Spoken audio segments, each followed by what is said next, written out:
Weekend special असा हा आजचा वेगळा बेत आहे. नेहमीच्या वाटणापेक्षा थोडंसं वेगळं असं बनवते. अर्धा किलो चिकन स्वच्छ धुवून हळद, मीठ आणि लिंबाचा रस लावून हे बाजूला ठेवते. एक वाटण बनवते. भरपूर कोथिंबीर, मिरची, लसूण, आलं आणि काजूचे तुकडे घातलेत. हे आपल्याला वाटून घ्यायचं आहे. हे वाटण देखील या चिकनला लावून घ्यायचं आहे. हे बाजूला ठेवते. पॅन गरम व्हायला ठेवते. त्यामध्ये 2 चमचे तेल आणि 1 ते 2 चमचा छोटा चमचा तूप घालायचं आहे. दोन्ही गरम झालं की त्यामध्ये तमालपत्र, थोडे काही खडे मसाले घालायचे आहेत आणि एक कापलेला कांदा लांब असा घालायचा, हलकासा परतून घ्यायचा. यामध्ये हे मॅरिनेट केलेलं चिकन घालायचं. लागेल तसं अगदी थोडं थोडं पाणी घालायचं, जास्त घालायचं नाही.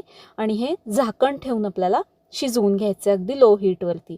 हे 10 ते 15 मिनिटे मी चिकन चांगलं शिजवून घेतले, अगदी व्यवस्थित शिजले. शेवटी यामध्ये थोडीशी धनेपूड, थोडासा गरम मसाला आणि कसुरी मेथी घालायची आहे.